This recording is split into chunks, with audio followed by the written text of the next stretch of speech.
नमस्कार.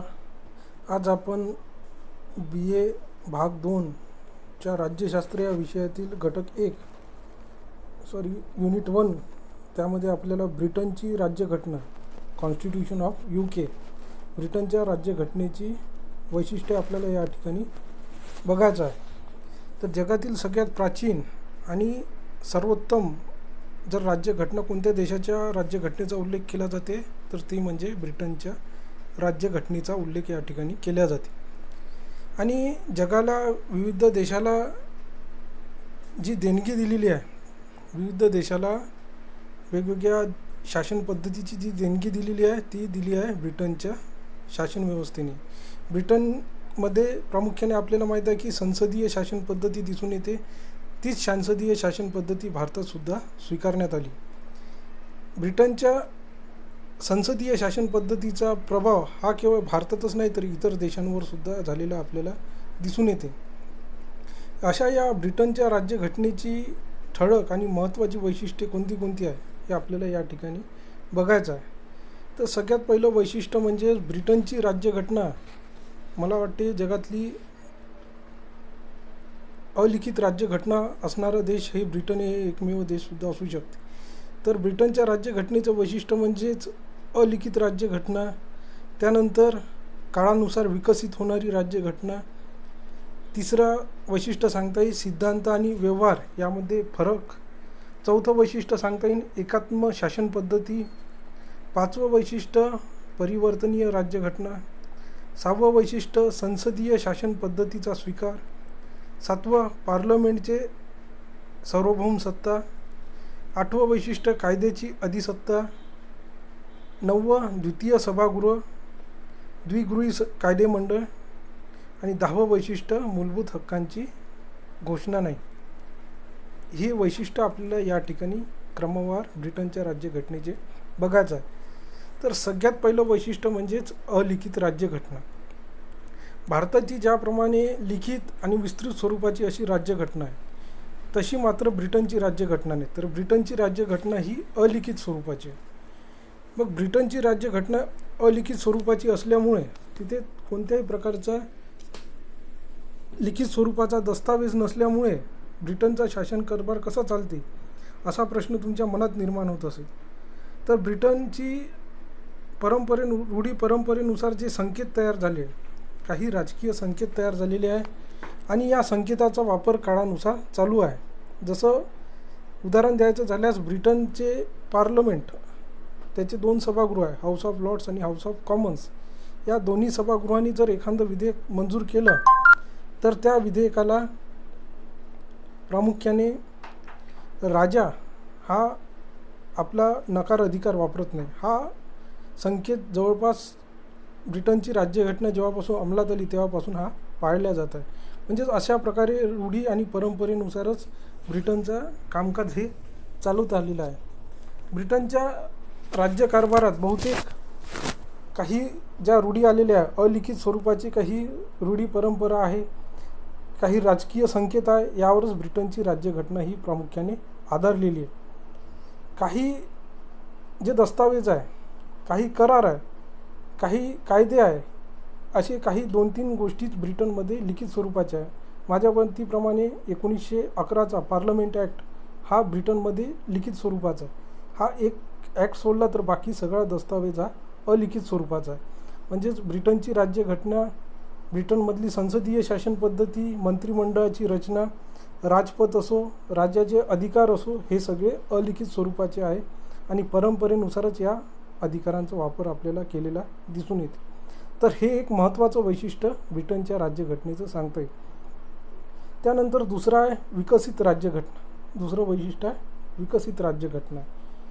आता ब्रिटनचा जी राज्यघटना आहे ही अतिशय जुन्या काळात लिहिलेली राज्यघटना आहे. लिहिलेली म्हटल्यापेक्षा अलिखित जरी स्वरूपाची असली तरी राज्यघटना अस्तित्वात आली ही फार जुन्या काळात अस्तित्वात आली आहे. हजारो वर्षापूर्वी ही राज्यघटना अस्तित्वात आली आणि काळानुसार आणि परिस्थितीनुसार जे संकेत आहे, ज्या परिस्थिती आहे, जे संकेत आहे, ज्या प्रथा निर्माण केलेल्या आहे त्यांचासुद्धा काळानुसार त्यातसुद्धा बदल करण्यात आलेला आहे.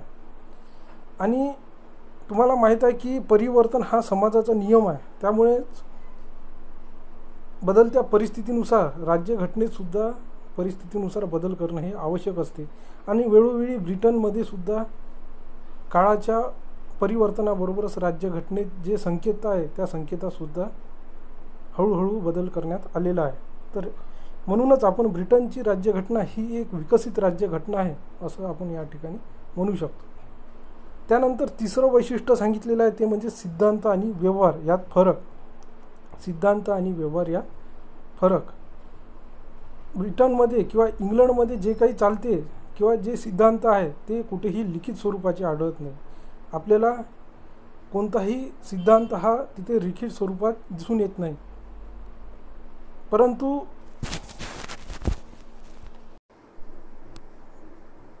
नमस्कार, मागील व्हिडिओमध्ये आपण ब्रिटनच्या राज्यघटनेची वैशिष्ट्य बघत होतो. त्यामध्ये अलिखित राज्यघटना, विकसित राज्यघटना आणि तिसरा मुद्दा आपला सिद्धांत आणि व्यवहार यात फरक हा मुद्दा आपल्याला या ठिकाणी बघायचा आहे. तर आपण बघितलं की ब्रिटनची राज्यघटना ही अलिखित स्वरूपाची आहे आणि अलिखित स्वरूपाची असल्यामुळे सिद्धांतसुद्धा ब्रिटनचे कोणतेही आपल्याला लिखित स्वरूपात दिसून येत नाही. परंतु जे सिद्धांत रूढी परंपराचं पालन केल्या जाते किंवा जी प्रथा आहे त्या प्रथेत आणि प्रत्यक्ष व्यवहारात मोठ्या प्रमाणात फरक इथे दिसून येते. जसं व्यवहारात म्हटलं जाते की राजा हा तिथचा शासनप्रमुख आहे, राजा हा शासनप्रमुख आहे. परंतु वास्तवात राजा हा केवळ नाममात्र शासनप्रमुख आहे. संपूर्ण सत्ता ही प्रधानमंत्री आणि त्याच्या मंत्रिमंडळाजवळच अस्तित्वात असलेली आपल्याला दिसून येते. म्हणजे हा महत्त्वाचा फरक आपल्याला ब्रिटनच्या राज्यघटनेत दिसून येते. तो म्हणजेच राजा हा जरी वास्तवात व्यवहारात प्रमुख दिसत असला तरी वास्तवात प्रमुख हा पंतप्रधान आणि मंत्रिमंडळच आहे. तर अशा प्रकारे ब्रिटनमध्ये सिद्धांत आणि प्रत्यक्ष व्यवहार यामध्ये फार मोठ्या प्रमाणात फरक दिसून येते.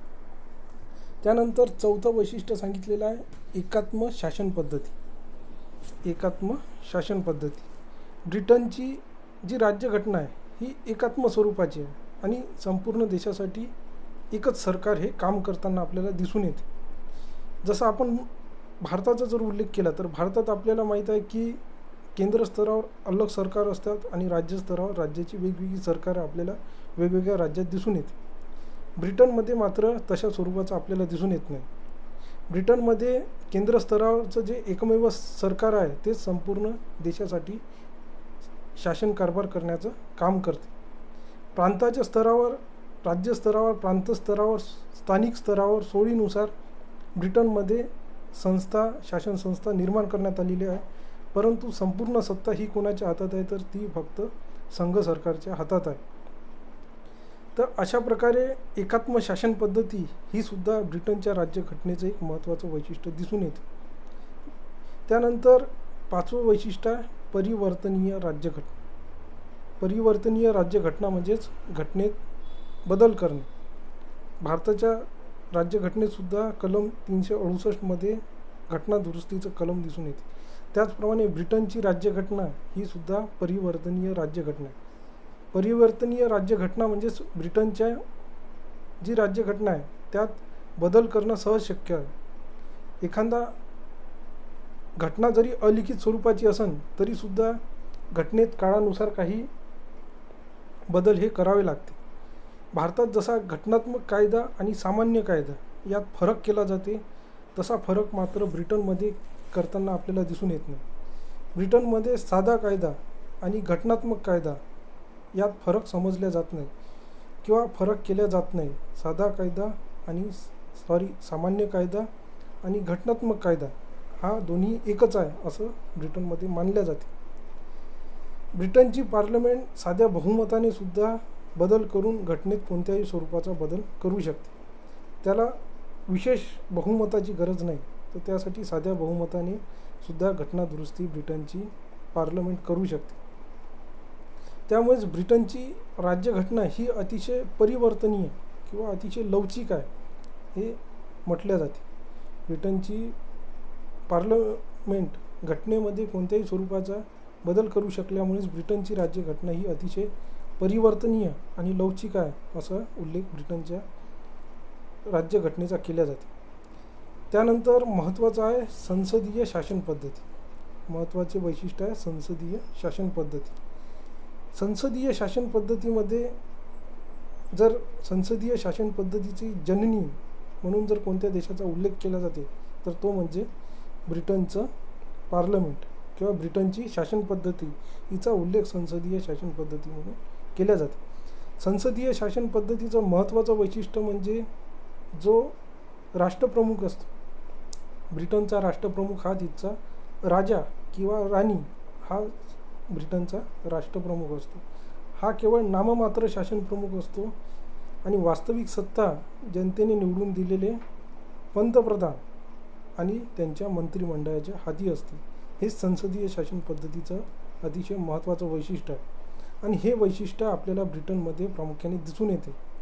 कारण संसदीय शासन पद्धतीत ब्रिटनमध्ये जनतेचं प्रतिनिधित्व करणारं, जसं भारताच्या संसदेत जनतेचं प्रतिनिधित्व करणारं सभागृह जर कोणतं असेल तर ते म्हणजे लोकसभा. म्हणूनच त्याला लोकांचं प्रतिनिधित्व करणारं सभागृह म्हणून सुद्धा संबोधलं जातं. तसंच ब्रिटनचं जनतेचं प्रतिनिधित्व करणारं सभागृह जर कोणतं असेल तर ते म्हणजेच हाऊस ऑफ कॉमन्स. या हाऊस ऑफ कॉमन्समध्ये जनतेने निर्वाचित केलेले प्रतिनिधी असतात आणि या प्रतिनिधींमार्फतच ब्रिटनच्या शासनकारभार हा चालू असतो. म्हणूनच संसदीय शासन पद्धतीस प्रामुख्याने जनतेच्या द्वारे निवडलेल्या प्रतिनिधींच्या हातीच शासनाची सत्ता असते किंवा शासनकारभार त्यांच्या नियंत्रणाखाली चालू असतो. हे प्रामुख्याने एक महत्त्वाचं वैशिष्ट्य ब्रिटनच्या राज्यघटनेचं आपल्याला सांगता येईल. त्यानंतर 7वं वैशिष्ट्य आहे पार्लमेंटची सार्वभौम सत्ता. पार्लमेंटची सार्वभौम सत्ता. पार्लमेंटची सार्वभौम सत्ता याच्यासाठी म्हटलं जाते की आपल्याला माहीत आहे की आपल्या इथे संसदेचे लोकसभा आणि राज्यसभा असे 2 सभागृह आहे. त्याचबरोबर राष्ट्रपती हा सुद्धा संसदेचा अविभाज्य घटक आहे. म्हणजेच लोकसभेने विधेयक मंजूर केल्यानंतर राज्यसभेने त्याला संमती दिल्यानंतर राष्ट्रपती त्या विधेयकाला एकतर संमती देते किंवा संमती नाकारू शकते किंवा संमती न देता ते विधेयक स्वतःजवळ सुद्धा ठेवू शकते. यालाच राष्ट्रपतीचा वेटो पॉवर किंवा राष्ट्रपतीचा नकार अधिकार असं सुद्धा भारतात म्हटलं जाते. परंतु ब्रिटिश पार्लमेंट सार्वभौम याच्यासाठी आहे की ब्रिटिश पार्लमेंटने एखादं विधेयक मंजूर केलं, मग ब्रिटिश पार्लमेंटमध्ये हाऊस ऑफ कॉमन्सने मंजूर केलं, हाऊस ऑफ लॉर्ड्सने मंजूर केलं की अंतिम मंजुरीसाठी ते विधेयक राजाकडे जाते. परंतु राजा हा त्या विधेयकाला भारताच्या राष्ट्रपतीप्रमाणे नकार अधिकाराचा वापर करू शकत नाही. म्हणजेच राजाला त्या विधेयकाला संमती द्यावीच लागते. म्हणजेच ब्रिटन पार्लमेंटनं जर कोणतंही विधेयक मंजूर केलं तर राजा त्यामध्ये त्याचा वेटो पॉवर वापरू शकत नाही. म्हणूनच ब्रिटनची पार्लमेंट ही सर्वोच्च आणि सार्वभौम सत्ताधारी आहे. म्हणूनच त्याचा उल्लेख प्रामुख्याने या ठिकाणी केला जाते. त्यानंतर 8वं वैशिष्ट्य सांगितलेलं आहे ती म्हणजेच कायद्याची अधिसत्ता. कायद्याची अधिसत्ता हे ब्रिटिश पार्लमेंटचं एक महत्त्वाचं वैशिष्ट्य आहे. कायद्याची अधिसत्ता म्हणजेच ब्रिटनचा संपूर्ण शासनकारभार हा कायद्यानुसार चालतो. ब्रिटनचे सत्ताधारी असो शासनकर्ते असो हे आपला शासनकारभार स्वतःच्या लहरीनुसार किंवा स्वतःच्या मतानुसार करू शकत नाही, तर त्यांना आपला शासनकारभार हा कायद्यानुसारच करावा लागतो. आणि कायद्यासमोर तुम्हाला माहीत आहे की कोणताही व्यक्ती, मग तो उच्च पदस्थ असो किंवा सामान्य दर्जाचा व्यक्ती असो, हा व्यक्ती कायद्यासमोर हा समान असतो. मग तो मुख्यमंत्री किंवा पंतप्रधानाचा मुलगा असो किंवा सामान्य माणसाचा मुलगा असो, तो कायद्यासमोर समान असते. जर त्यांनी कायद्याचा भंग केला तर दोघांनाही शिक्षा ही सारख्या प्रमाणातच दिली जाते. कायद्यासमोर सर्व व्यक्तींना समान लेखल्या जाते. म्हणूनच ब्रिटनमध्ये सुद्धा कायद्याची अधिसत्ता आपल्याला दिसून येते. ब्रिटनमध्ये लहरीनुसार किंवा शासनकर्त्याच्या मर्जीनुसार शासनकारभार चालत नाही, तर शासनकारभार कसा चालते, तर शासनकारभार हा कायद्यानुसारच तिथे चालवला जाते. त्यानंतर 9वं वैशिष्ट्य पाहायचं आहे ते म्हणजेच द्विगृही कायदेमंडळ. द्विगृही कायदेमंडळ ब्रिटिशचं जे पार्लमेंट आहे किंवा ब्रिटिशचं जे विधिमंडळ आहे ते द्विगृही आहे. त्या द्विगृही याच्यासाठी म्हटलं जाते की ब्रिटिश पार्लमेंटचे 2 सभागृह आहे. यामध्ये प्रथम आणि कनिष्ठ सभागृह हाऊस ऑफ कॉमन्स आहे, तर वरिष्ठ आणि द्वितीय सभागृह हाऊस ऑफ लॉर्ड्स आहे. लक्ष द्या, प्रथम आणि कनिष्ठ सभागृह हाऊस ऑफ कॉमन्स आणि वरिष्ठ आणि द्वितीय सभागृह हाऊस ऑफ लॉर्ड्स. जरी हाऊस ऑफ कॉमन्स कनिष्ठ सभागृह असलं तरीसुद्धा वास्तवात हाऊस ऑफ लॉर्ड्सपेक्षा हाऊस ऑफ कॉमन्स हे अतिशय शक्तिशाली असं सभागृह आहे. कारण हाऊस ऑफ कॉमन्समध्ये जनतेचे निर्वाचित सदस्य हाऊस ऑफ कॉमन्स या सभागृहाचे सदस्य असतात आणि हाऊस ऑफ कॉमन्समध्ये ज्या पक्षाला बहुमत मिळते त्या पक्षाचा नेताच हा ब्रिटनचा पंतप्रधान बनवला जाते. म्हणूनच द्विगृही कायदेमंडळामध्ये हाऊस ऑफ लॉर्ड्सपेक्षा हाऊस ऑफ कॉमन्स हे सभागृह अतिशय शक्तिशाली आहे आणि या दोन्ही सभागृहाच्या संमतीनेच ब्रिटनचा शासनकारभार हा चालवला जाते. म्हणूनच भारताप्रमाणेच ब्रिटनचं पार्लमेंटचं जे किंवा ब्रिटनचं जे कायदेमंडळ आहे हे सुद्धा द्विगृही आहे. म्हणूनच त्याचा उल्लेख द्विगृही कायदेमंडळ असा केला जातो. त्यानंतर 10वं वैशिष्ट्य आणि महत्त्वाचं वैशिष्ट्य आहे मूलभूत हक्कांची घोषणा नाही. भारताच्या राज्यघटनेत आपण बघितलं की 6 प्रकारचे मूलभूत अधिकार आपल्याला दिलेले आहेत आणि हे घटनेत लिखित स्वरूपाच्या दिलेले आहे. घटनेच्या भाग 3 मध्ये मूलभूत अधिकारांची तरतूद केलेली आहे. परंतु ब्रिटनच्या राज्यघटनेत मूलभूत अधिकारांचा उल्लेख कुठेही केलेला नाही. उदाहरण म्हणून दिले जाते की 1679 मध्ये बिल ऑफ राईट्स हा एक कायदा संमत करण्यात आला आणि या कायद्यातून तत्कालीन राजाला जे ब्रिटनच्या राजाला अधिकार होते ते अधिकार कमी करण्यात आले.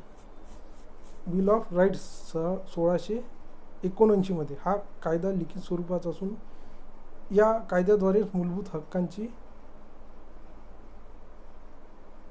तरतूद ब्रिटनमध्ये करण्यात आली असं सुद्धा आपण म्हणू शकतो.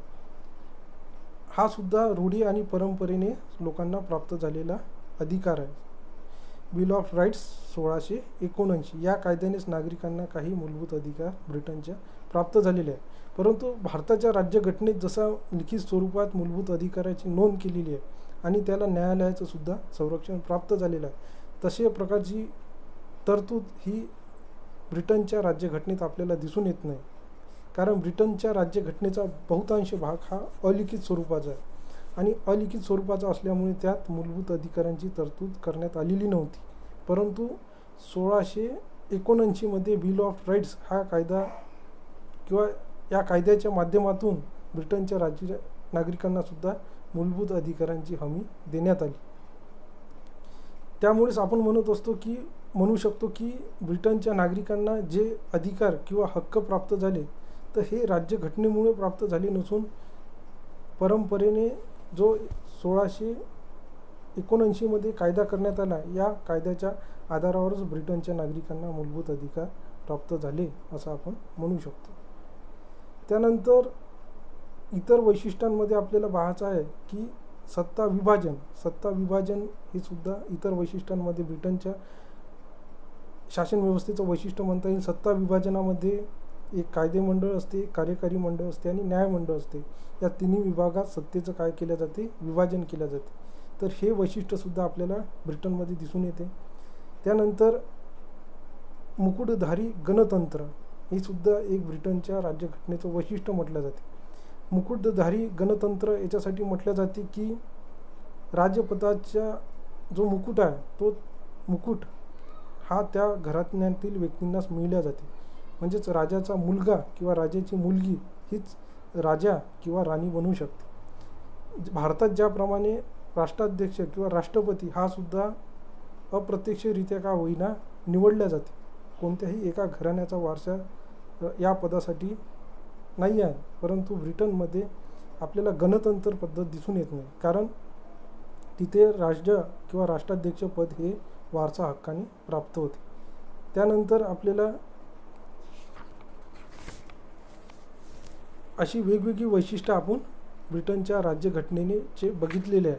त्यामध्ये आपण बघितलं की अलिखित राज्यघटना, विकसित राज्यघटना, सिद्धांत आणि प्रत्यक्ष व्यवहार यात फरक, एकात्मक शासन पद्धती, काळानुसार परिवर्तनीय राज्यघटना, संसदीय शासन पद्धतीचा स्वीकार, पार्लमेंटची सार्वभौम सत्ता, त्यानंतर कायद्याची अधिसत्ता, द्विगृही कायदेमंडळ, मूलभूत हक्कांची घोषणा ब्रिटनच्या राज्यघटनेमध्ये केलेली आहे. आणि इतर वैशिष्ट्य त्यामध्ये आपण बघितलं की सत्तेचं विभाजन आणि मुकुटधारी गणतंत्र. यानंतरच्या भागामध्ये आपल्याला ब्रिटनचा राजा आणि राजपद यांची ऐतिहासिक पार्श्वभूमी आपल्याला समजून घ्यायची.